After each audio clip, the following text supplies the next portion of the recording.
Bendiciones a todos en el nombre de Cristo Jesús. Este es nuestra tercera presentación de lo que conocemos con el nombre de exégesis del Nuevo Testamento. En la clase anterior estuvimos viendo cuáles son los métodos exegéticos que no debemos utilizar al momento de nosotros presentar un trabajo exegético o de nosotros hacer un exégesis de una porción del Nuevo Testamento.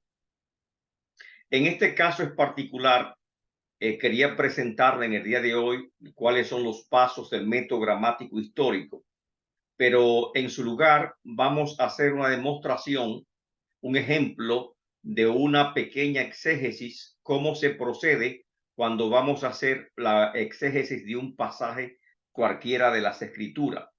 En este caso estamos hablando de un exégesis del Nuevo Testamento. En primer lugar, vamos a seleccionar un texto y este que seleccionamos es Jesús y la oración, que se encuentra en Mateos capítulo 6, versículo 5 al 15. Sin embargo, cuando se hace un exégesis y estamos haciendo a nivel de práctica, o sea, un ensayo exegético, nosotros siempre elegimos una porción más pequeña para los estudiantes para que tengan menos dificultad al momento de elaborar la exégesis. Por ejemplo, Jesús y los juramentos, que apenas tiene, amén, 5 versículos. O Dios y las riquezas, amén. Igualmente, tesoros en el cielo, que está basado en el Evangelio de Mateo. En esta ocasión, como es para fines de práctica, tenemos una porción un poquito más extensa para ir aplicando paso a paso cuál es el trabajo exegético que tenemos que realizar al momento de nosotros utilizar un texto, ya sea para una exposición, ya sea para un estudio de la Biblia, ya sea para una predicación, o sea para usarlo como refuerzo o apoyo de una doctrina que estamos elaborando, es decir, un estudio de la Biblia. En tal caso, cada texto merece ser tratado de la misma forma. Estamos acostumbrados a utilizar los textos con ligereza y predicamos solamente de un versículo o de un conjunto de versículos de una historia, predicamos lo que apenas entendemos por arriba y pocas veces nosotros hacemos una exégesis del texto que vamos a utilizar en un sermón, en una homilía, y qué es lo correcto que se debe usar. Es un trabajo técnico, es un trabajo, diríamos, que requiere mucha fatiga, requiere mucha práctica y creemos que es necesario que nos acostumbremos, que nos habituemos a hacer pequeños trabajos de exégesis del Nuevo Testamento. Amén. Cada vez que a usted le toque predicar, trate de hacer lo más breve posible un exégesis del texto que usted va a utilizar para en su predicación o en sus estudios. ¿Cuáles son los pasos preliminares para un exégesis? Anteriormente vimos que tenemos que hacer un análisis crítico, un análisis histórico y literario del pasaje. Eso lo vimos en la lección pasada. Ahora, con respecto al análisis crítico, contiene estas partes. El autor. Estamos hablando que ya seleccionamos a Mateo capítulo 6, versículos 5 al 15, que tiene como título Jesús y la oración, y vamos a hacer como tarea un ensayo exegético de esta porción de la escritura. Entonces, análisis crítico. En este caso, el análisis crítico es con respecto a la obra, al libro completo. ¿Quién es el autor? ¿Quién lo escribió? No siempre cuando hacemos el trabajo de analizar un libro, buscar su contexto, no siempre encontramos el nombre del autor. Lucas en su evangelio incluye su nombre y está perfecto, igualmente Juan. Pero cuando nosotros analizamos el evangelio de Mateo, Mateo es anónimo, no tiene el autor. Sin embargo, los padres de la iglesia siempre han atribuido este evangelio a Mateo y las evidencias internas del evangelio dan demostración y dan como resultado que efectivamente Mateo es el autor de este evangelio. Amén, porque habla en primera persona cuando se refiere a él mismo en lo que concierne a su visita con Jesús o su relación con los apóstoles. Después que terminamos quién es el autor, lógicamente hay que investigar detalladamente a tanto las evidencias internas, las evidencias externas y demostrar, ¿verdad?, quién es el autor de este evangelio. Luego pasamos al lugar donde se escribió el evangelio. En caso de Mateo, no es posible fijar con exactitud un lugar preciso en el cual se escribió. Sin embargo, igualmente la tradición y los padres de la iglesia entiende que este evangelio se escribió en Antioquía, donde había una iglesia poderosa. ¿A quiénes fue dirigido este evangelio? Otra vez, porque los evangelios no son como las epístolas, no son como las cartas que tienen un destinatario, amén, y que tienen un saludo, una introducción, y que fácilmente uno puede percatarse a quiénes está dirigido. En este caso son las evidencias internas las que nos dan lugar a nosotros determinar a quién está dirigido, a qué público particular está dirigido este evangelio. Y por lo tanto hay que leer el evangelio completo o tener conocimiento de este evangelio y buscando las evidencias internas para determinar cuáles son los destinatarios de Mateo. En este caso, amén, todos están de acuerdo que originalmente este evangelio fue dirigido a los judíos, lo que es evidente en primer lugar porque comienza con una frase célebre: este es el libro de la genealogía de Jesucristo, hijo de David, hijo de Abraham. También porque este evangelio es el que más cita tiene del Antiguo Testamento y por eso se dice que es un evangelio de cumplimiento. Tiene aproximadamente 60 citas del Antiguo Testamento y también, amén, por la ausencia de explicaciones de costumbre judía que da por sentado que los lectores ya la conocían, que es diferente a Marcos, que Marcos cuando usa términos en arameo o usa costumbre judía, al lado pone la explicación porque sus lectores no están acostumbrados para que puedan entender lo que le está hablando. No así Mateo. Mateo da por sentado, amén, que sus lectores están bien relacionados con las costumbres judías y con el contexto judío. Por lo tanto, entendemos también que se dirigía entonces, en este caso, a los judíos.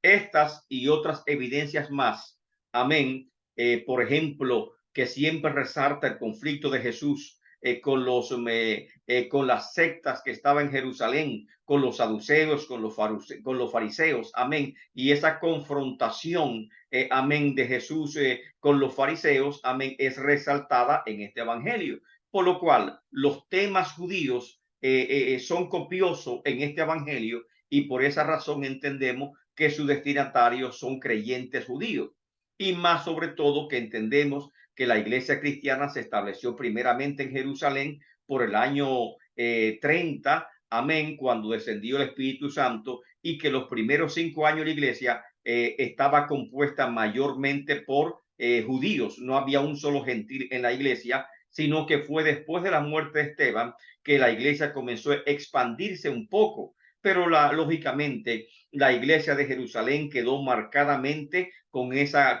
gran mayoría de cristianos que eran completamente judíos y pocos gentiles. Ahora, esos son los destinatarios primarios, principales, originales, a los cuales Mateo escribió ese libro. Nosotros tenemos que distinguir otros destinatarios más, que es evidente. ¿Cuáles? A todos los cristianos en general. Y también eso nos incluye a nosotros, porque es palabra de Dios y por lo tanto tenemos que leerla como que Dios nos está hablando también a través de estas palabras, tomando, amén, la revelación que está en ella. Recordemos que la teología del Nuevo Testamento cobra vida a través del contexto histórico y por lo tanto esa teología, esa revelación, amén, que en ese contexto judío fue dada, también nos pertenece a nosotros porque es revelación de parte de Dios. Después de tener claro quién es el destinatario, amén, quién es el autor, dónde se escribió, tenemos que saber, por supuesto, la fecha en que fue escrita, porque sin la fecha no tenemos el contexto histórico preciso. Amén. Y para fijar el contexto histórico tenemos que saber la fecha. O sea, ¿cuándo fue escrito este evangelio? Este punto es importante para conocer el contexto social, político y económico. Amén. Tanto del autor como también de los destinatarios. Decimos social porque hay condiciones sociales, político porque Roma estaba gobernando sobre la región de Palestina y Palestina es una provincia romana, tenía un gobernador, tenía soldados romanos y los judíos, por supuesto, tenían que estar, amén, regidos por esa ley que estaba en Roma, por el imperio romano. Así que había un contexto político claro. El contexto social tiene que ver también con lo político, porque los judíos siempre, amén, se habían rebelado en contra de Roma y socialmente hablando, amén, estaba en un punto de ebullición, amén, un punto, diríamos, de gran fragilidad social. Y ese punto de gran fragilidad social, de inestabilidad política, de inestabilidad social, económica, es característica de la época en que se escribió este evangelio. Para algunos, hay dos fechas probables para que se escribió ese evangelio. Para uno se escribió entre el año 50 y antes del año 70 después de Cristo. O sea, antes de la caída de Jerusalén, desde el 50 hasta antes de la caída de Jerusalén en este margen. Si es esta fecha la escritura de este evangelio de Mateo, en este caso corresponde al tiempo en que los creyentes judíos estaban siendo perseguidos mayormente por su nación, los judíos, fecha en que muere Jacobo, el apóstol, en que Pedro es encarcelado y fecha de los viajes misioneros de Pablo. Amén. Y lógicamente eso nos lleva prácticamente al tiempo en que los judíos comienzan a rebelarse en contra de Roma y comienzan las primeras olas de persecuciones romanas en contra de los judíos. Sería esta la primera fecha. Otros, sin embargo, consideran que este libro se escribió después del año 70. Nosotros consideramos que no pudo haberse escrito por el año 70 porque no contiene ninguna cita referente a la destrucción de Jerusalén. Al contrario, tiene profecías que los discípulos preguntan a Cristo cuándo sucederán estas cosas. Y Jesús les responde en Mateo capítulo 24 las señales que van a preceder a la destrucción de Jerusalén que ocurrió en el 70 y por lo tanto no sería sabio nosotros admitir que fue después del año 70, amén, que se escribió este evangelio. Así que siempre optamos por la primera fecha, lo que por las evidencias internas del libro, amén, es lo que demuestra, amén, que aún no había ocurrido la destrucción de Jerusalén. Después de la fecha, tenemos que enfocarnos en cuál es el objetivo, amén, de este libro, el objetivo del autor. Todos estamos ahora en un análisis crítico. Ese análisis crítico tiene muchas partes y nosotros tenemos que tener en consideración todos estos puntos relativos al análisis crítico porque al momento de interpretar el texto, hacer la exégesis del texto que vamos a estudiar, esto nos arroja mucha luz. Amén, con respecto a las frases, a palabras que tenemos que interpretar. ¿Cuál es el objetivo del autor, en este caso de Mateo? ¿Cuál es el mensaje? ¿Cuál es el propósito? El objeto debe guardar relación siempre con la interpretación, porque si yo interpreto, por ejemplo, le doy una interpretación a este pasaje, Jesús y la oración, distinta al propósito del autor, amén, entonces tal vez mis conclusiones no están muy adecuadas. O sea que mi interpretación debe estar acorde con los propósitos generales y particulares del autor, en este caso de Mateo. Amén. ¿Cuál es el propósito de Mateo? Amén. Por eso debemos revisar continuamente mientras se trabaja, amén, cada paso del exégesis para analizar cuál es el propósito. Mateo responde la pregunta y esa pregunta la responde lógicamente a los judíos. ¿Es Jesús de Nazaret el Mesías esperado por la nación de Israel?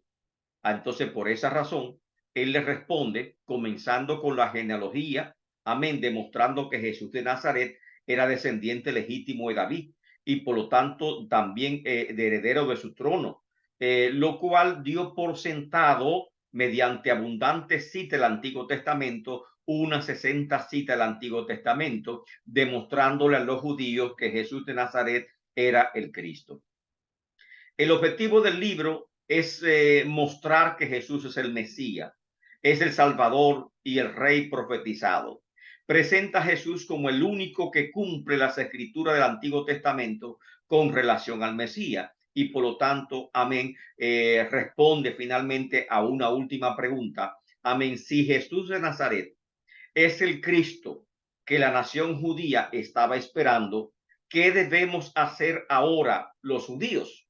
Y la respuesta es obvia, amén, que la respuesta que da Mateo es que deben creer en Cristo, deben aceptar a Cristo como Salvador, amén, no solamente para alcanzar salvación, sino también porque esa es la esperanza mesiánica del Antiguo Testamento que señalan los profetas y es la promesa que la ley de Moisés le había dado a los judíos porque Jesús vino mayormente para su nación. Por lo tanto, esa es la conclusión de Mateo y ese es el objetivo de este libro. Ahora, ¿cuál es el objetivo del autor? Objetivo del texto es enseñar a los seguidores y discípulos de Jesús, amén, en particular, o sea, de este texto que vamos a analizar, Jesús y la oración, porque ya vimos, por ejemplo, un análisis crítico, pero también tenemos que considerar un contexto inmediato. ¿Cuál es el propósito de este pasaje que vamos a estudiar? Es enseñarle a sus seguidores, amén, a sus discípulos cómo orar. Se ora para ser escuchado por Dios y no para llamar la atención de los demás. La oración debe ser sencilla, simple, llena de confianza y consistente, amén, de tantas fallas que tanto los gentiles como los publicanos tenían con respecto a la oración. Amén. Eso se desprende de una lectura del texto que vamos a estudiar. Amén. O sea que nos determinamos previamente qué es lo que entendemos, pero tenemos que demostrar que esto es de la forma en que estamos pensando. Luego pasamos al análisis histórico. Correcto. El contexto histórico. ¿Qué ocurre en general en esa época? Amén.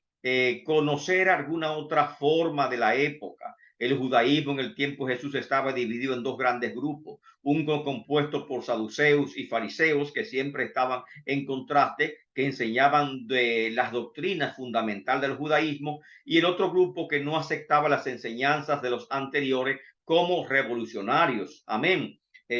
Ahora, tenemos también a Juan el Bautista, que se presentó, pero lógicamente para el tiempo en que se escribe, ya tanto Cristo como Juan el Bautista habían fallecido y la iglesia se había establecido en Jerusalén. Ahora, dijimos que aproximadamente del 50 al año 70, amén, es que se escribe este evangelio. Y su contexto histórico, ¿cuál es? Bueno, la gran hambre que había en Jerusalén a causa de la política económica que se estableció en la iglesia de Jerusalén, amén, de vender las propiedades. Eso causó una gran hambre que durante más de 2 décadas, amén, las iglesias de otros lugares tuvieron que mandar subsidio, ayuda financiera para sostener a los hermanos de Jerusalén. Después, otro contexto, las persecuciones que se levantaron de parte de los mismos judíos, amén, en contra de los judíos creyentes que estaban en Jerusalén, por lo cual muchos apóstoles, amén, y muchos otros cristianos que eran judíos tuvieron que huir de Jerusalén, quedando unos pocos valientes, amén, en Jerusalén, después que la iglesia experimentó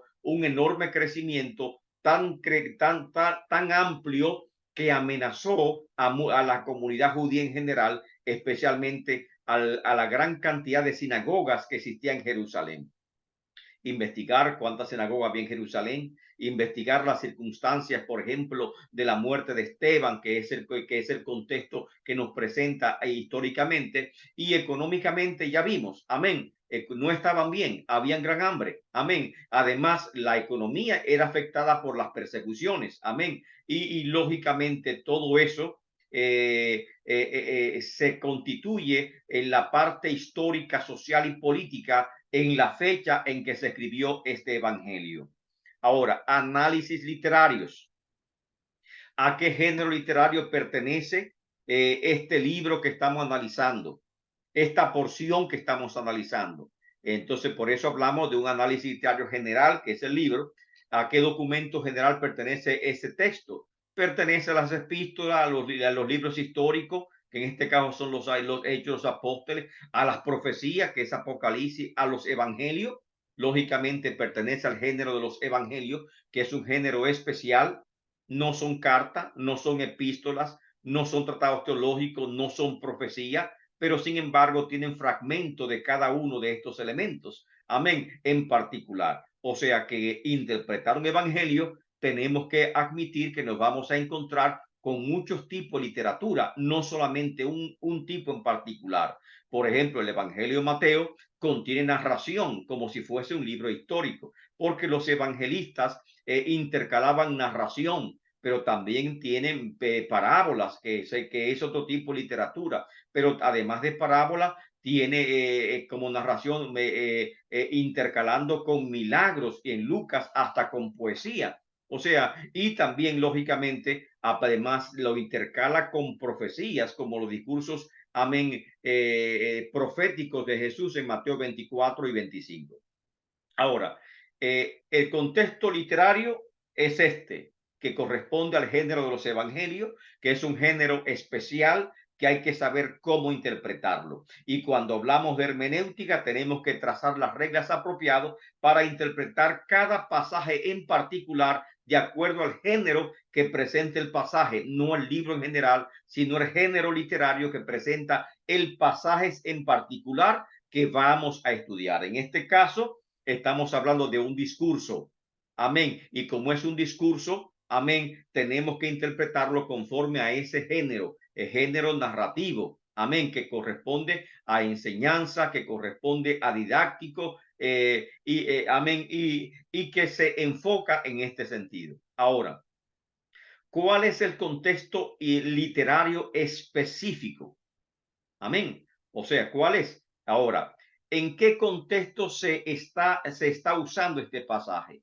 Para descubrirlo, se debe leer lo que antecede y lo que precede al texto. Buscar la unidad completa. Se trata en esta sección de las prácticas religiosas que tienen cierta reputación entre los judíos. Cuando leemos lo que antecede y lo que precede al texto, vamos a encontrar que Jesús habla, por ejemplo, habla de las limosnas, habla de los juramentos, habla del ayuno, habla de oración, etcétera. Y cuando usted analiza todo esto en su conjunto, ¿de qué está hablando? De las prácticas religiosas que tenían cierta reputación tanto entre los judíos, que eran especialmente los fariseos, pero también, amén, entre los paganos tenían cierta reputación esta práctica religiosa. Y Jesús en este discurso, conocido como el Sermón del Monte, está cuestionando estas prácticas religiosas porque lo hacían con propósitos que no eran lo correcto.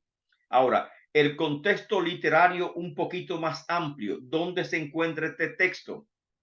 Este texto es parte del discurso conocido como el Sermón del Monte, que abarca capítulos 5, 6 y 7 de Mateo, donde Jesús explica sus leyes o sus enseñanzas con respecto al reino de Dios. El contexto específico es parte de tres principales prácticas de piedad, como dijimos anteriormente, de la justicia judía de entonces. Amén. Ahora, ¿qué tipo de lenguaje utiliza este pasaje? El punto 10. Y eso tenemos que determinarlo antes de nosotros entrar a hacer la exégesis directa del texto que ya hemos seleccionado. O sea, vamos otra vez a ver todo lo que tenemos que hacer previamente a llegar a analizar el texto que hemos seleccionado. O sea, primero, determine quién es el autor del libro. 2, en qué lugar se escribió el libro. 3, a quiénes fue dirigido este libro. Amén. 4, amén, en qué fecha fue escrita, y con la fecha podemos determinar, amén, cuál es el contexto histórico del libro. 5, cuál es el objeto o el propósito del autor cuando escribió este libro. Amén. Y específicamente contemplamos esta sección, contemplamos esta narración y tenemos que terminar también, por supuesto, cuál es el propósito de este pasaje en particular. Por eso tenemos que leerlo 1, 2, 3, 4, 5 veces y no podemos cansarnos de leer el pasaje que vamos nosotros a someter al trabajo exegético. Ahora, después que terminamos el análisis histórico, amén, tenemos que proseguir con un análisis literario. ¿Qué significa? Uno, ¿a qué género pertenece este libro?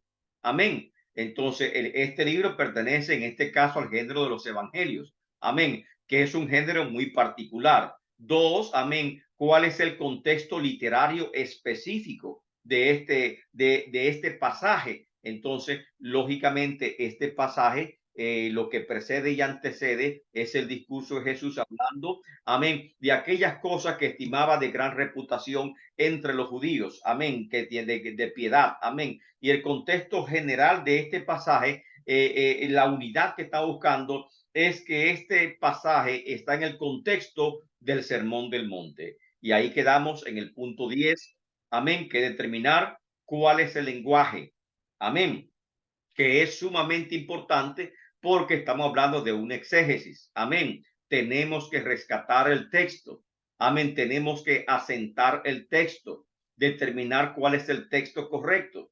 Y lógico, comenzamos con el lenguaje. ¿Cuál es el lenguaje? ¿En qué idioma se escribió? Amén.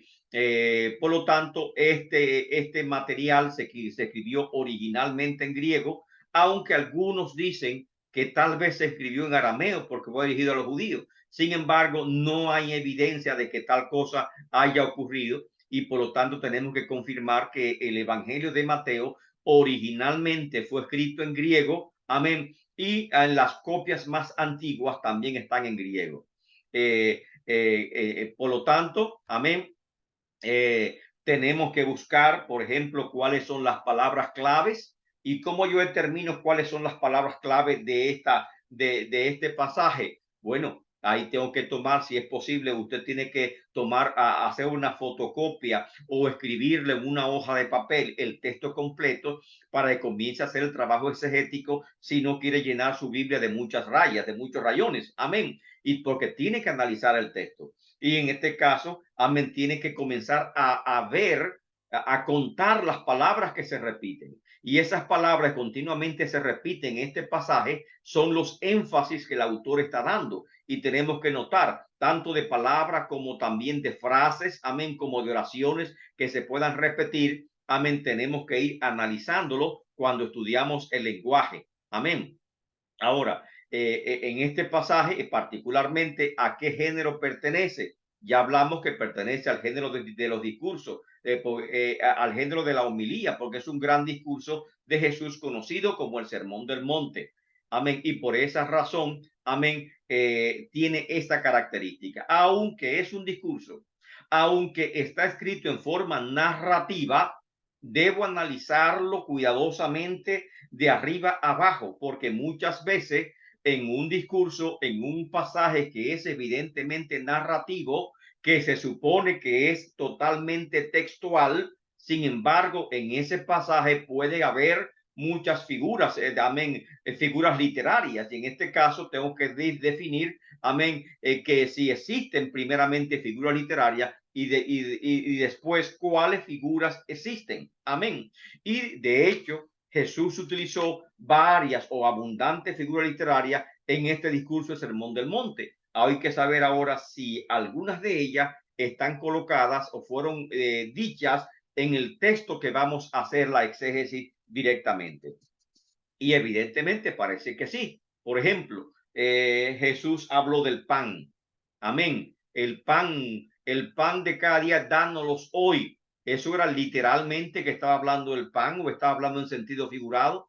En sentido, amén. Entonces, lógicamente, si ese sentido figurado que le está hablando el pan, amén, tenemos que saber cuál es el significado de esta frase. Amén. El pan de cada día, dánoslos hoy. Las deudas, perdón, nuestras deudas. ¿Está hablando en sentido literal o en sentido figurado? Se refiere a las deudas que nosotros acumulamos, las deudas comerciales, las deudas personales, o se refiere tal vez al pecado, a las ofensas que cometemos con otra persona. Y cuando habla con un Dios como Padre, Padre nuestro, lo está hablando en sentido literal o figurado. Estas palabras, estas expresiones tenemos que analizarlas porque son parte, amén, de las figuras, imágenes o símbolos que aparecen en el mismo y tenemos que definirla antes de nosotros comenzar el trabajo exegético. O sea, ya es parte del trabajo exegético lo que estamos haciendo.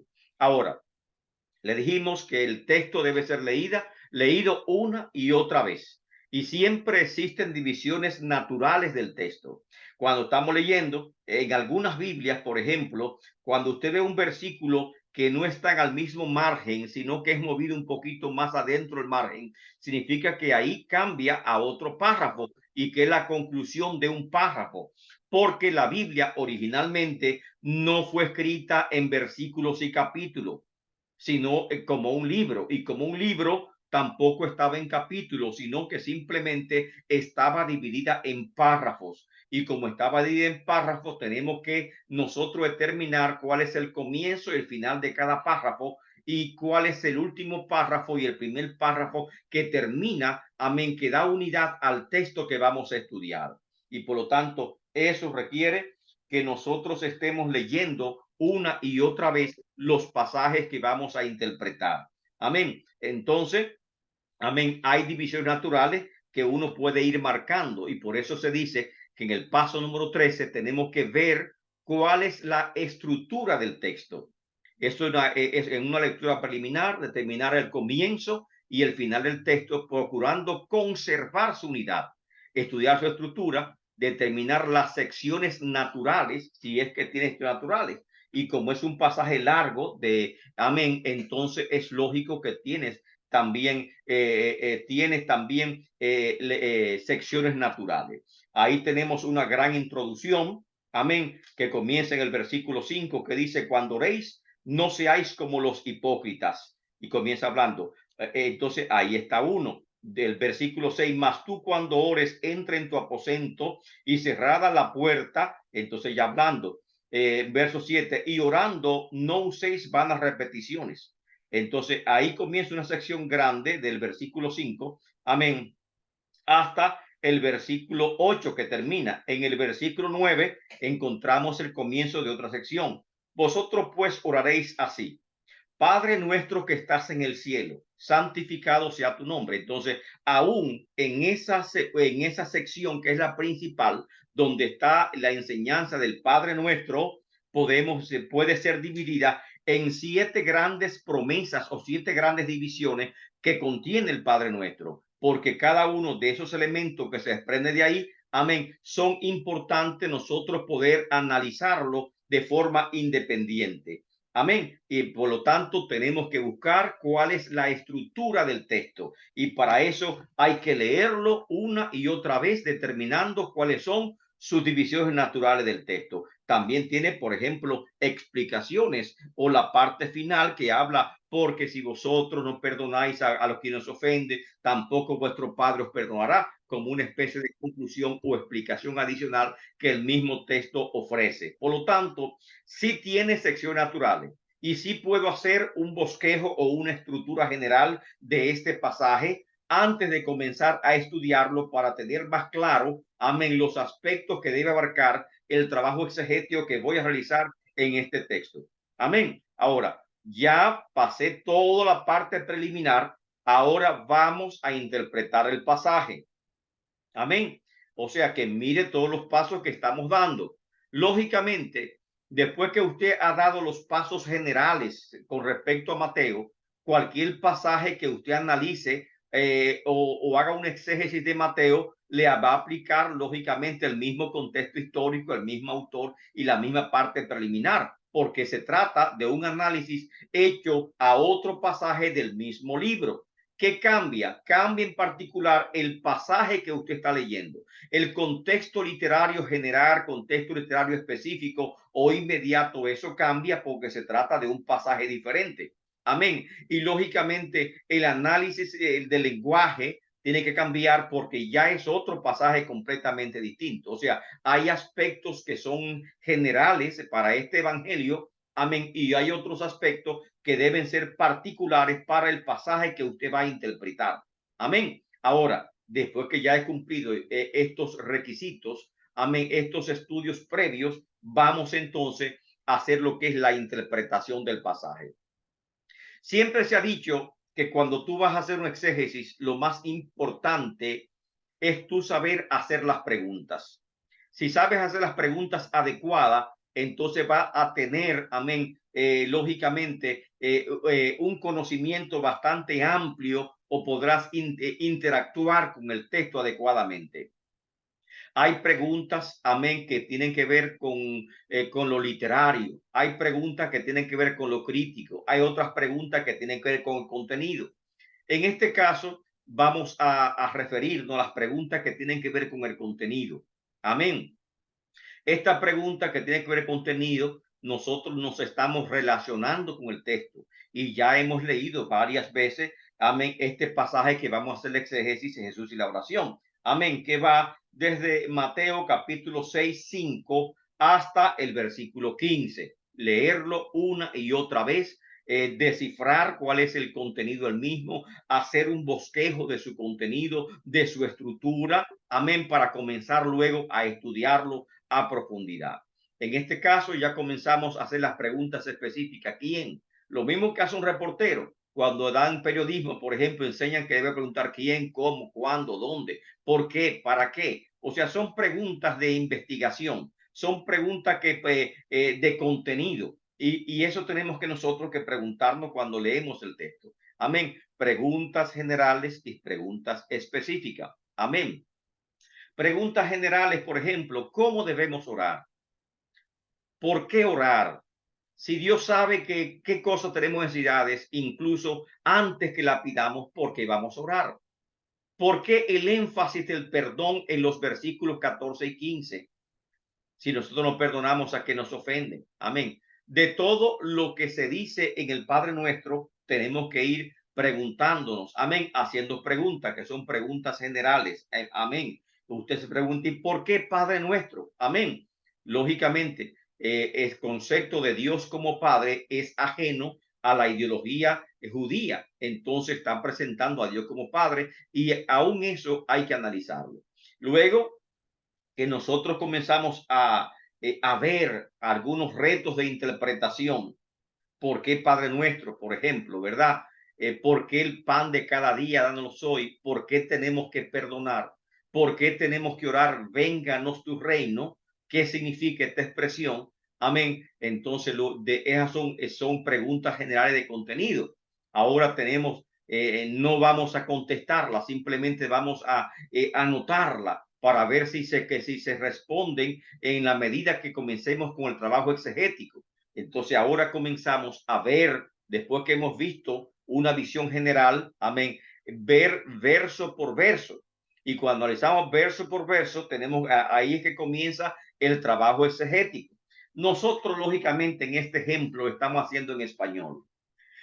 Para los estudiantes siempre se recomienda que aparte de español, primero se use varias versiones de la Biblia, no solamente la Reina Valera, sino que uses versiones, amén, como la Biblia América, Dios habla hoy y otras tantas más que existen, amén. Usted va a leer el mismo pasaje en las diferentes traducciones de la Biblia, versiones de la Biblia. ¿Por qué? Porque una versión es más que una traducción, es también una interpretación, porque tienen que tomar decisiones sobre palabras y sobre variaciones verbales que hay en el pasaje y que tienen que reflejar, amén, que ellos entendieron con tales expresiones, amén. Y por lo tanto, tenemos que usar para poder nosotros descifrar cuál es la verdad, tenemos que usar esas varias versiones. Y sobre todo, amén, no debe faltar lo que es amén, en la Biblia interlineal griega-español o una versión en griego del Nuevo Testamento que usted la tenga a mano, amén, y juntamente con esa versión en griego, un buen comentario, amén, del pasaje en griego o como también un buen diccionario griego para usted analizarlo, amén, en el idioma original en que fue escrito y no depender directamente de una traducción.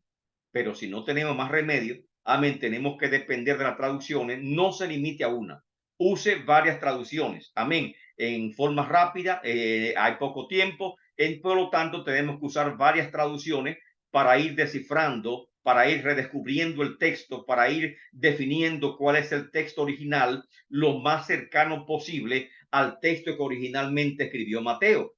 Amén, porque cada versión, cada traducción tiene sus propias palabras, así que vamos a buscar entre todas ellas la verdad. Pero también usted tiene que irse a la fuente original.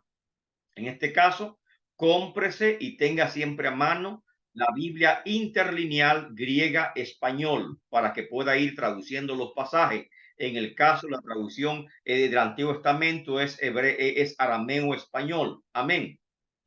De tal forma que tenemos que ir relacionándonos con los idiomas originales o idiomas vernáculos con que se escribieron las escrituras. Entonces, el versículo 5 leemos: cuando ores, no sea como los hipócritas, porque ellos aman el orar de pie en la sinagoga y en las esquinas de las calles para ser visto por los hombres. De cierto os digo que ya tienen su recompensa. Ahora, ¿cómo analizar esto? La expresión cuando ores. Amén. ¿De dónde viene? Del griego prosehomai. Entonces, hacer oración, orar, pedirle a Dios, suplicar, adorar, eso significa cuando ores. Amén. Jesús enseña a sus discípulos sobre la oración. Este es el tema, amén, de esta sección. Amén. Por eso se llama Jesús y la oración. Cuando ores, entonces está presentando, amén, un mandamiento, una situación casi cuasística porque indica una posibilidad. Amén. Cuando ores, está hablando. Ahora, dos, no sea como quienes, como los hipócritas. ¿De dónde viene la palabra hipócrita? Hipocrités. Hipocrités es el actor bajo carácter asumido, simulador. O sea, cuando los romanos, los griegos hacían teatro, se ponían unas máscaras encima para representar a su personaje. Esa máscara se llamaba hipócrita. Amén. Entonces, esa hipocrités, amén, esa máscara es la máscara del hipócrita, literalmente hablando. Y por lo tanto, él dice, no sea como esos actores que están haciendo una representación teatral. Entonces, no sea con doble cara. Amén. Hipócrita es doble cara. Amén. Hipócrita es doble moral. Alguien, amén, que tiene un carácter moral asumido. Amén, que no es real. Está haciendo una representación, pero no es genuino, no es natural. Y por eso dice, no sea como los hipócritas. ¿Por qué? Amén. Los discípulos no deben ser como ellos, que oran ser vistos por la gente. No oran para que Dios los escuche o para que su petición sea contestada.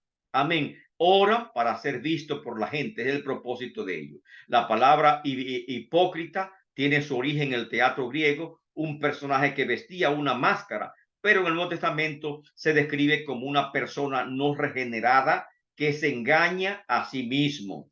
El hipócrita ya tiene su recompensa, su premio, haber sido visto por los hombres, nada más. De pie era la postura usual para orar en los tiempos bíblicos y que los fariseos la asumieron para ser vista por la gente, amén, y hacer gala de su piedad, amén. Jesús no critica la oración en público, sino aquella que es ambiciosa, ostentosa, arrogante, para atraer la atención de los demás. Entonces, ya vimos, amén, más o menos cómo tratamos el primer versículo. Amén.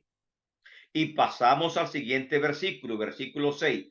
Pero tú cuando ores, entra en tu cuarto, cierra la puerta y ora a tu Padre que está en secreto, y tu Padre que ve en lo secreto te recompensará en público. Ahora, la palabra cuarto, tú cuando ores, ya sabemos cuál es la palabra griega para oración. Cuando tú ores, ¿qué va a ser? Es un mandamiento cuasístico. Cuando tú ores, debes que hacer entrar a tu cuarto, aposento. ¿Qué significa esto? Amén. En términos generales se refiere a una habitación privada, el único lugar que tenía una puerta para cerrarse en una vivienda tradicional hebrea en la época de Jesús.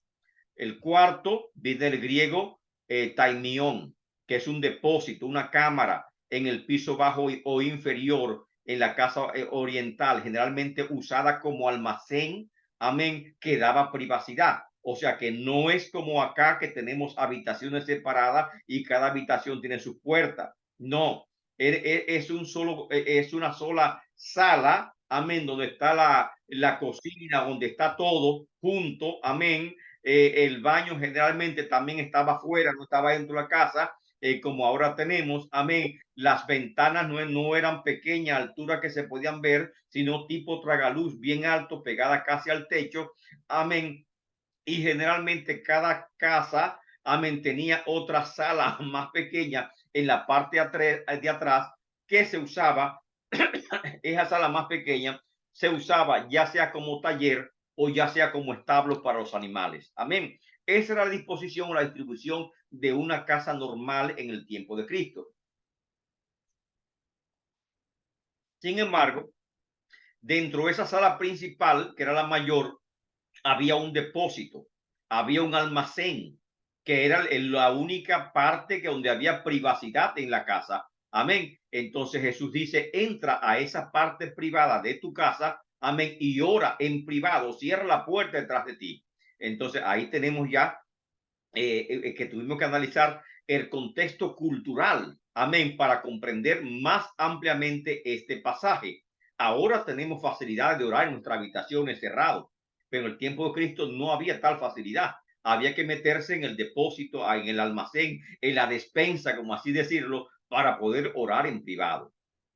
La vivienda en tiempo de Jesús, amén, ya hablamos, era de un solo nivel, con dos habitaciones, ¿verdad? Los techos generalmente eran techos que eran construidos diríamos, de paja, combinado, amasada con barro, amén, y también se le ponían palmas entretejidas y se pisoneaba encima y por eso se llamaban terrados, porque eran de tierra, y siempre había una escalera por la parte exterior para subirse al terrado, y cada vez que se llovía había que estar pisoneando para que no filtre el agua en la casa y que quedara también en buenas condiciones.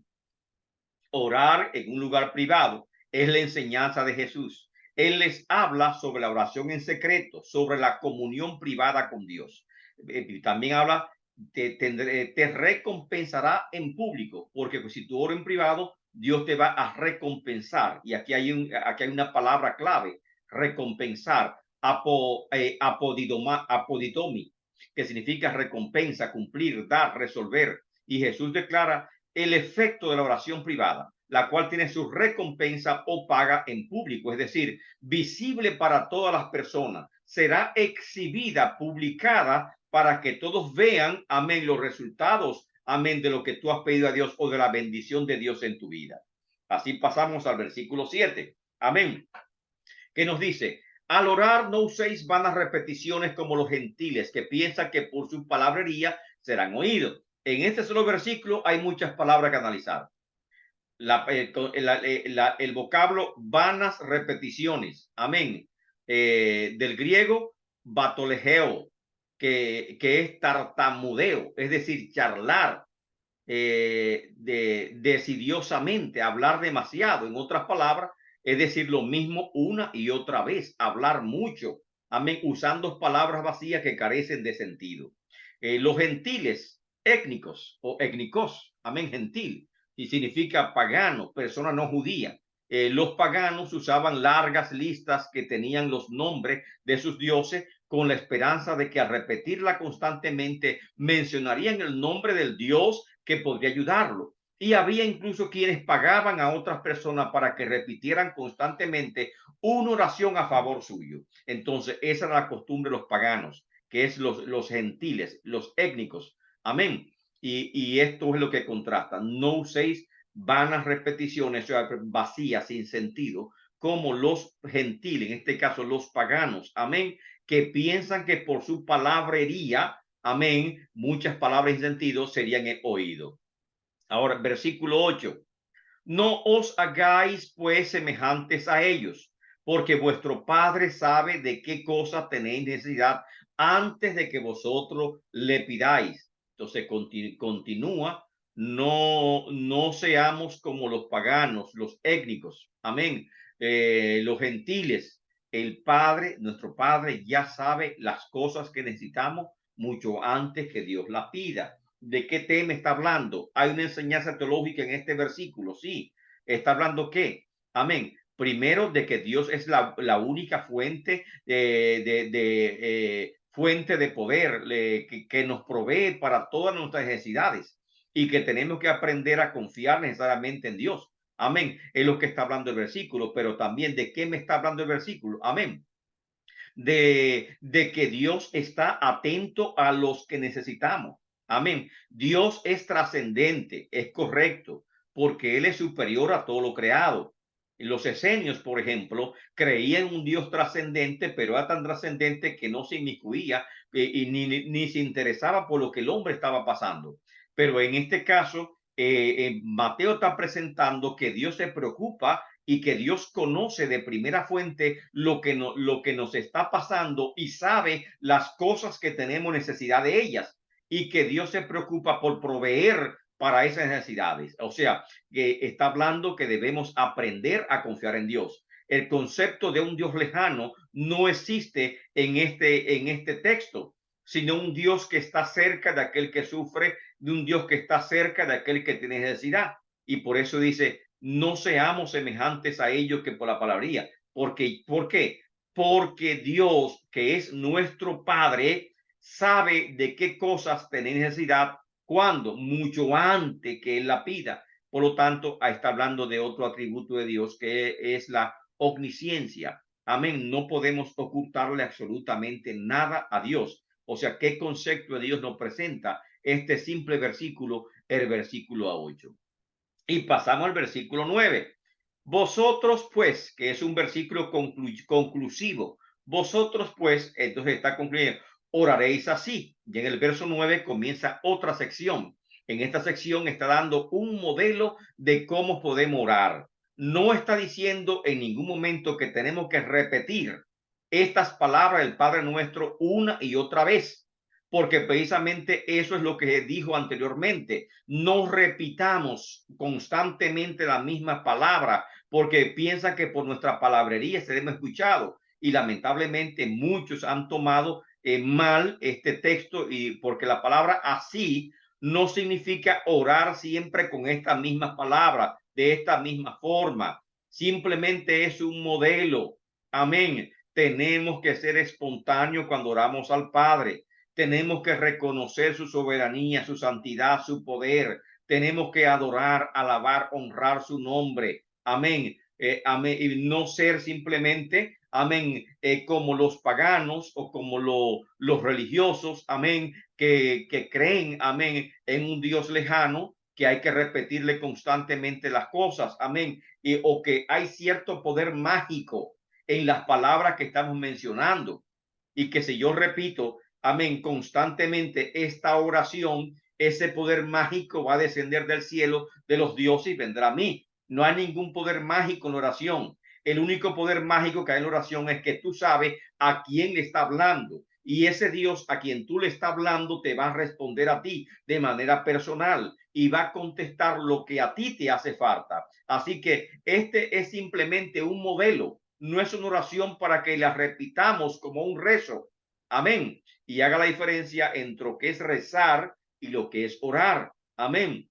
Que aunque semánticamente tiene cierta similitud, sin embargo, en la práctica, cuando hablamos de rezo, hablamos de palabras que se repiten constantemente, que están escritas, amén, tal vez por autores desconocidos y que constantemente repetimos esa oración. Amén. Y cuando oramos al estilo cristiano, al estilo de Cristo Jesús, simplemente estamos orando con palabras nuestras, no palabras repetidas, y somos espontáneos de lo que está en nuestro corazón, estamos orando al Señor. En ese verso 9, vosotros pues oraréis así. Esa expresión, esa sola expresión, no significa que tenemos que repetir continuamente las palabras del Padre Nuestro, sino simplemente es un modelo que Jesús le está presentando, amén, para que nosotros aprendamos a orar, amén. O sea, aún orar al Señor, amén, tenemos que tener, los creyentes tenemos que saber cómo orar al Padre. Es decir, ahora mismo le pregunto a usted, usted está predicando el Evangelio amén, y alguien decide aceptar a Cristo, usted tiene que saber una oración, amén, de arrepentimiento para orar por esa persona que ha dado su vida a Cristo, amén. Como también hay oraciones para comenzar el servicio en la iglesia, hay oraciones para concluir el servicio en la iglesia, hay oraciones para, amén, para las ofrendas, o sea que para cada parte del servicio hay una oración determinada, amén, o sea que tenemos que aprender a orar. Amén. Pero todas las oraciones deben seguir este mismo modelo, este mismo patrón, necesariamente. No necesariamente. Amén. Depende del tipo de oración que vamos a hacer. Pero esta es una oración general. Amén. Que se presenta como modelo para que los creyentes, los discípulos de Cristo, aprendieran a orar. Entonces, por ahí es así. Número uno, este modelo de oración presenta a Dios como Padre nuestro. Hermano Félix.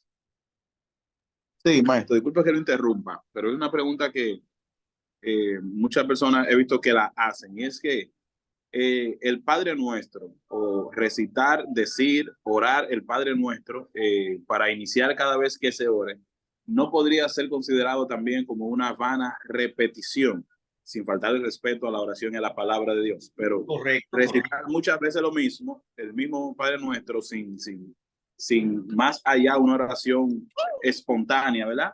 Sincera, no podría ser considerado como una repetición. Sería una repetición, lógicamente, porque este es un modelo que Jesús presenta.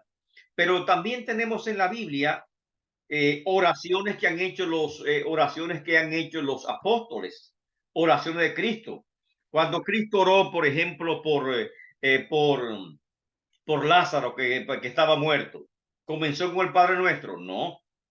Amén. Las oraciones que Cristo hizo en los evangelios comenzó con el Padre Nuestro, no. Las oraciones que Pedro hizo, que Pablo hizo, comenzó con el Padre, no, no comenzó. O sea, hay muchos modelos de oración. Pero en este caso, la enseñanza es, no es que tú repitas otra vez, Padre nuestro que estás en el cielo. No, no es esto. Es que tú reconozcas a Dios como Padre. Y cuando te dirijas a Él, amén, tú tienes que saber que Dios es la única fuente de poder, que Dios es el único proveedor y que ese Dios, el único proveedor, es tu Padre. Y tú cuando oras tienes que tener una relación personal con Dios de padre a hijo. Así como Cristo se identificó como hijo de Dios, igualmente tú, el que ora, tiene que identificarse como hijo. Te diriges a Dios como tu padre. Amén. O tú dices, Dios santo, Padre que estás en el cielo, Padre bendito, la expresión que te salga del corazón. Amén. Es que tú vas a utilizar. Amén. Ahora, tú tienes que tener presente siempre, porque esta es una enseñanza, este modelo de oración es didáctica. Amén. ¿Qué debes tener? Tener conciencia de que Dios es tu Padre. Tener conciencia que para que Dios te responda debe existir una relación de padre a hijo, que es la base de la comunión que tienes con Él. Por eso, amén, es que dice, por ejemplo, Pablo, Abba Padre, amén. Entonces, en esa relación, lo mismo Evangelio dice, no llamaré siervo, sino que, amén, habla que nos llamará amigos, porque ya tenemos una relación más cercana con Dios. Los judíos, lógicamente, le era difícil comprender esta palabra de Padre nuestro, que Dios es nuestro Padre. Amén. Y Cristo lo utilizó en sentido especial. Y ahora está enseñando que nosotros podemos utilizar la palabra en sentido también especial porque somos hijos de Dios. Amén. El hermano Richard, Buenas noches. buenas noches. Llegué bajo agua, pero estoy aquí. Y ahora que está cayendo agua, ministro. Sí, discúlpeme que estoy un poquito tarde, pero a ver si le cojo el hilo a la clase. Según yo estuve analizando, a partir de ahora que entreno, y analizando los términos que encierra, ¿no?, esta oración modelo, como usted ha dicho, yo estoy notando que hay palabras, si se puede decir también, claves que Jesús Exactamente. usó para orar. Palabras claves que nosotros podemos usar inclusive para todas nuestras oraciones. Amén. Correcto. Pues muchas gracias. Gracias, Sí, maestro. pero recordemos, no es necesariamente que usted la repita una otra vez, porque sería entonces rezo. Amén. Y caeríamos en lo mismo que él está corrigiendo. Cristo está corrigiendo algunos males, está cuestionando práctica religiosa que en aquel tiempo gozaban de gran reputación, pero que lamentablemente estaban haciendo de forma incorrecta. Los juramentos, la limosna, la oración en público, el ayuno, etcétera. Y él comienza a decir a los discípulos que tenemos que ser, nuestra justicia tiene que ser mayor que los escribas y fariseos si queremos entrar al reino de Dios. Amén. Así que seguimos con el Padre Nuestro, versículo 9. Vosotros pues oráis así: Padre nuestro que estás en los cielos, santificado sea tu nombre. Aquí comienza 7 promesas del Padre Nuestro. Amén. Uno dice en promesa, otro dice que está contenida en esta oración, no 7 promesas, sino 7 mandamientos del Padre Nuestro. Entonces 3 se refieren lógicamente a Dios y 4 se refieren a nosotros. Entonces, ¿cuáles son los que se refieren a Dios?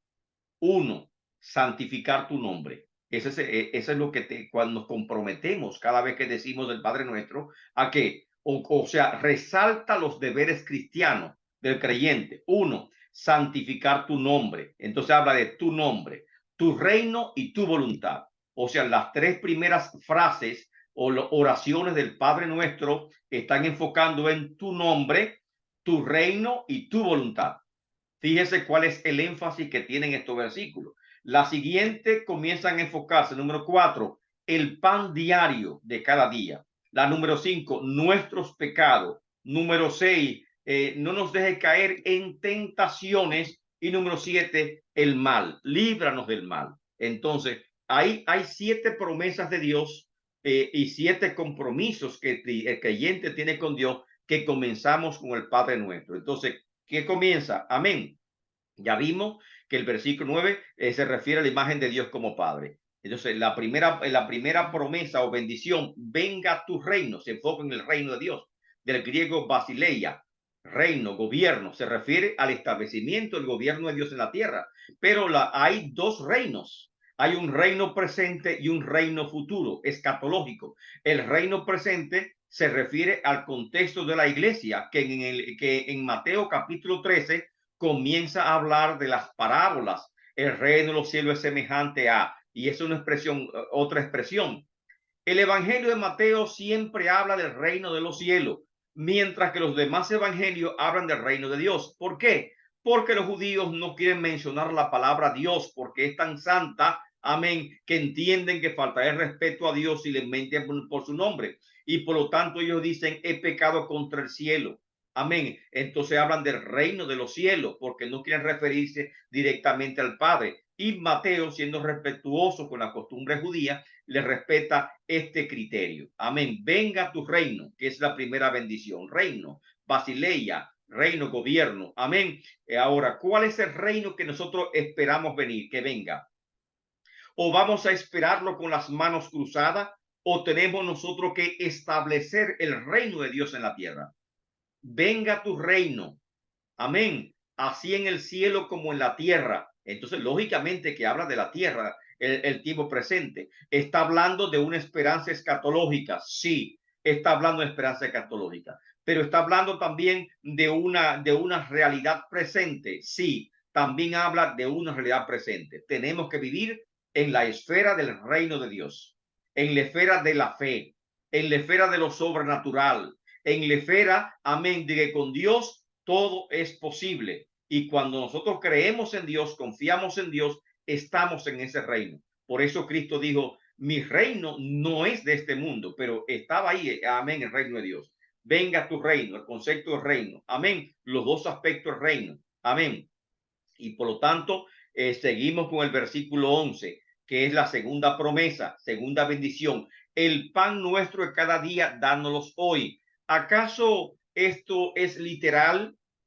Porque no va a pasar como los judíos en el desierto, que se cansaron del pan y dijeron, ve acá, estamos comiendo tanto tiempo en este pan fofo, hasta fofo le dieron al pan, amén, porque lógicamente además de pan hace falta arroz, habichuela, carne y otras cosas más, amén, porque la dieta tiene que ser variada. Ahora, ¿qué significa el pan nuestro cada día? El griego, artos, pan, o gasa. El pan es símbolo de todo lo necesario para sobrevivir. El pan no era cortado, sino partido con la mano. Los pobres comían pan de cebada y los ricos pan de trigo. Amén. Ahora, ¿de qué era el símbolo el pan? El pan es símbolo de fertilidad de la tierra. También representa la provisión de Dios. Amén. La mesa de los panes en el templo, por ejemplo, que simbolizaban a Israel. Y también el pan significa comunión. Amén. Comunión íntima con Dios. Esta oración es reconocer nuestra total dependencia de Dios y confiar que Él se ocupa de nuestro bienestar o de nuestras necesidades, tanto físicas, mentales, emocionales y espirituales. Con esta expresión, el pan nuestro de cada día, ¿qué significa la expresión cada día? Entonces, lógicamente, hay un enlace con el maná. Sí hay un enlace con el maná, porque el maná era dado cada día. Y por eso dice, nuevas son cada mañana tus misericordias. Cada mañana son nuevas. Amén. Y por eso es que Cristo más adelante habla en el mismo Evangelio de Mateo. Amén. Nos habla en el capítulo 11, nos habla de las preocupaciones. Amén. De que nosotros no podemos, todo el que está trabajado y cargado, venga a Él, que Él nos hará descansar. Amén. No te afanes por el día de mañana, porque cada día trae su propio afán. Amén. Ese concepto los está dando ya en esta simple palabra. El pan nuestro cada día, dándolos hoy. Confía. Amén. Así que hay una gran carga. Hay una gran carga, por ejemplo, cuando pensamos en el pasado se pone en nuestros hombros, produce depresión.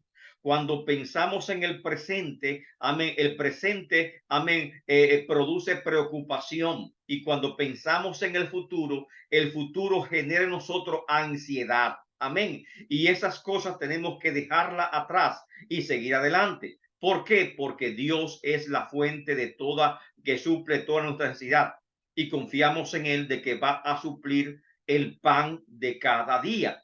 Que esta expresión es, no te preocupes por el mañana. No te preocupes qué vas a vestir, no te preocupes qué vas a comer. Tal vez uno diría, por eso es mucha negligencia, ¿verdad? No preocuparse por el mañana, porque por eso trabajamos. Amén. Por eso, y también la Biblia habla de planificar. ¿Qué hombre que va a construir un edificio no se sienta primero y calcula? Amén. Pero lo que está hablando Cristo esencialmente es sobre la ansiedad.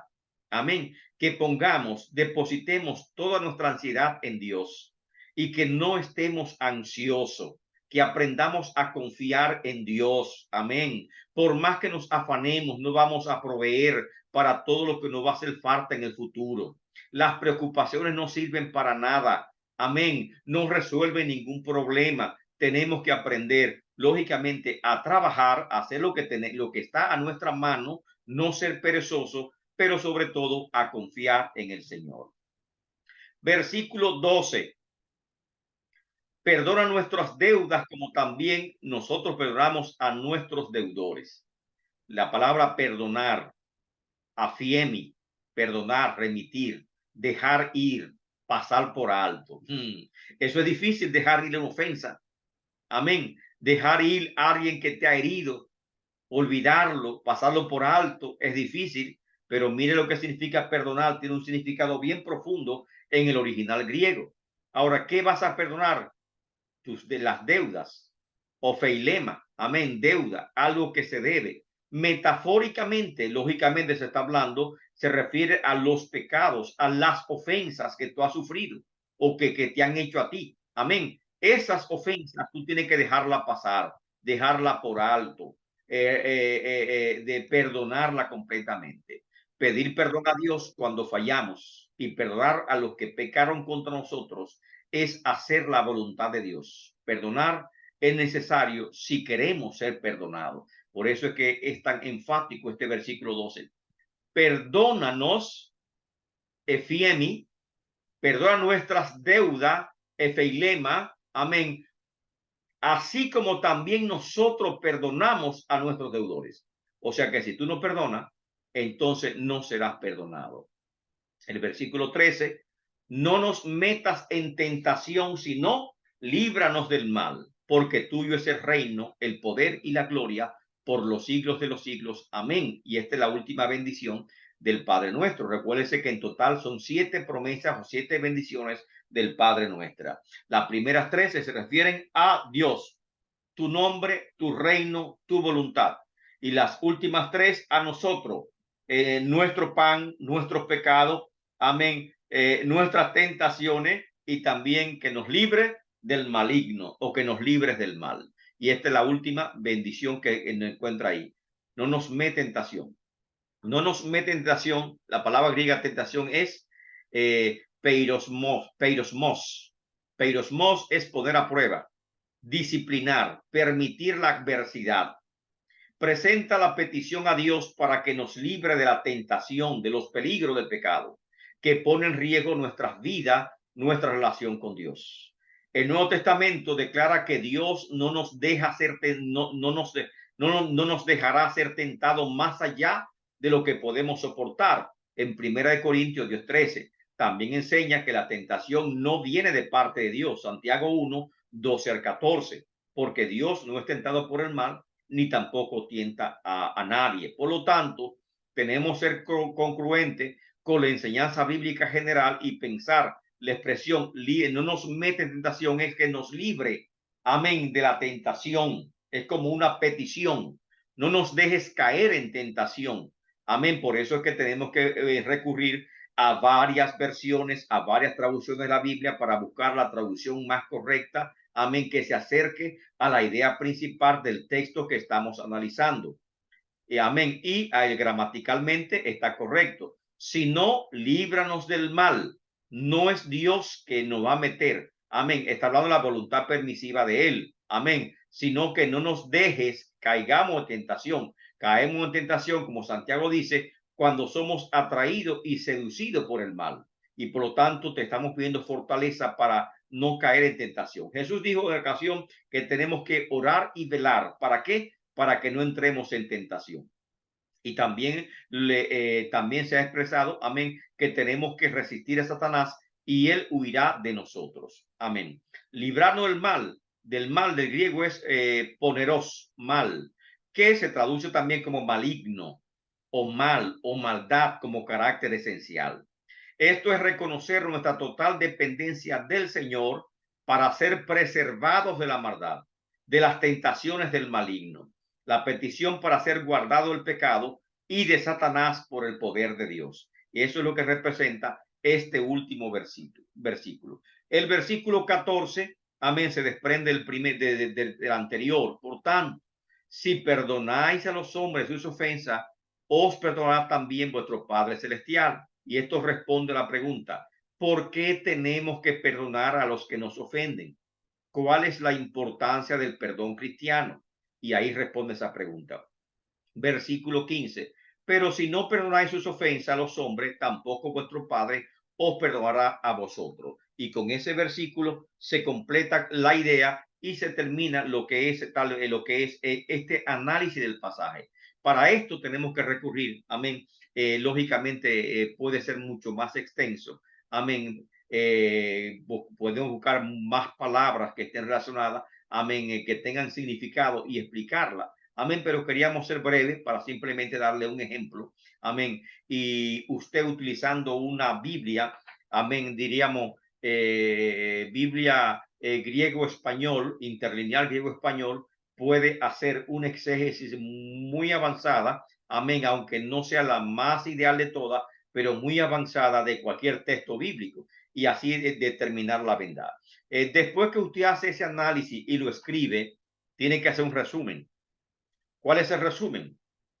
Jesús les explicó a sus seguidores cómo orar para ser escuchado por Dios y no visto por los demás. También dejó ver que la oración debe ser sincera, expresión del corazón y no una simple acumulación de palabrerías. No condenó las oraciones largas, pero sí el uso de la verbosidad que carece de sentido y que son vacías. Jesús presentó una oración modelo, breve, simple, sencilla, conocida como el Padre Nuestro, que tiene una estructura literaria simétrica que consiste de una introducción y 7 peticiones y termina con una doxología o expresión de alabanza. Esa es la estructura que tiene el Padre, este texto, que ya lo hicimos anteriormente. Las 7 bendiciones también son conocidas como 7 promesas del Padre Nuestro o deberes cristianos.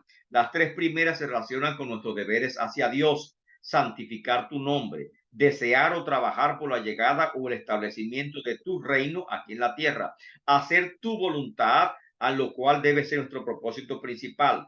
Las 4 últimas promesas del Padre Nuestro están relacionadas con nuestras necesidades, tanto físicas, materiales como espirituales. ¿Cuáles son? El pan nuestro cada día. Amén. Perdona nuestras deudas. No nos metas o no nos dejes caer en tentación. Líbranos del mal. Amén. O sea, esto es lo que se habla, una breve conclusión. Lógicamente, después de todo esto, hay que hacer o redactar lo que se llama un proyecto exegético. Y esto que hemos hecho se llama proyecto exegético o simplemente una exégesis de un pasaje bíblico. Nosotros, como práctica de esta materia, amén, y yo les voy a estar ayudando, amén, usted tiene que elegir, mira ahí lo que dice, ahí lo que está sombreado, amén, debe elegir un pasaje, amén, elija un pasaje, déjeme ver si se llena, amén, aquí está, lo puse en amarillo, elija un pasaje corto del Nuevo Testamento, puede ser de Mateo, de Marcos, puede ser de las epístolas paulinas, y haga precisamente lo que hemos hecho en el día de hoy. Así como lo hice con esa presentación, con todas esas páginas, con todos esos pasos que están ahí, usted tiene que hacer lo mismo. El primer paso, elija un pasaje. Amén. Un pasaje que sea breve para hacer luego un trabajo exegético. Luego tiene que proseguir, amén, como se indica en este modelo que le estoy presentando, así como lo hemos hecho. Texto, usted pone el texto ahí. Pasos preliminares, usted va a hacer los pasos preliminares que están contenidos en el mismo. El autor, lugar, destinatario, la fecha, amén, el propósito del autor, también tiene que analizar el contexto histórico, análisis literario, qué género literario pertenece, contexto específico, amén, el lenguaje, género del pasaje, figuras literarias que tiene el pasaje, estructura del texto que va a analizar, todo tiene que determinarla y luego, amén, tiene que comenzar a hacer preguntas de contenido con el texto. Amén. Preguntas generales y preguntas específicas, y se va comentando versículo por versículo, porque es un exégesis. Amén. Versículo por versículo. Yo puedo hacer un exégesis solamente de Juan 3:16, porque de tal manera, ¿qué significa la expresión de tal manera? De sublimidad, y comienzo así. Amó Dios al mundo. ¿Qué tipo de amor? Amén, amor ágape, amor eros, entonces, correcto, termino. Entonces, al mundo, ¿qué palabra, qué verbo usa para la palabra mundo? Entonces ya tengo 2 líneas, porque de tal manera, primera línea, segunda línea, amó Dios al mundo, tercera línea, para que todo aquel que en él cree, entonces todo aquel a qué se refiere, habla un lenguaje universal. ¿Y cuál es la condición establecida en esa tercera línea? Creer. ¿Qué significa creer? Amén. Entonces ya comienzo a analizar línea por línea, establecer una relación entre cada línea. Amén. ¿Cuál es el significado de cada expresión que está contenida en Juan 3:16? Amén. Y eso es hacer un exégesis, pero tengo que recurrir lógicamente al original griego para ir traduciendo del griego al español y ver los significados que tiene el griego. Amén. Y por lo tanto, amén, se recomiendan al final, por ejemplo, que sería un exégesis mucho más completo si le agregamos estos contenidos. Amén. Después de la presentación, si nosotros agregamos, por ejemplo, exégesis del texto, ¿cuál es? La etapa preliminar ya la vimos. Análisis textual, se significa análisis textual griego.